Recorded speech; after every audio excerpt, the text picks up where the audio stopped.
Dito nga guys, may team fight kaya nakita ko si Leslie kaya itong yun, sinipa ko si Leslie sabay out at masakit yan si San. Late game na to guys kaya kailangan namin makuha yung Lord para manalo na kami dito.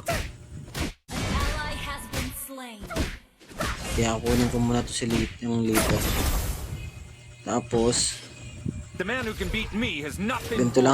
lang guys ginagawa ko pag pag ganyang wala yung core namin. Wala din naman dito yung core nila guys kaya nag-aagawan lang ko guys.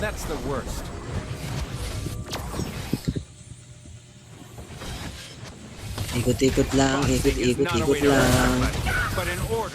Tamang pangungulit lang. Pasok sabay out. Tapos pasok ulit yung low HP na si San. Nadali yung good. Ayun. Kamali pa ako ng pero okay lang yun guys. At ayun na nga.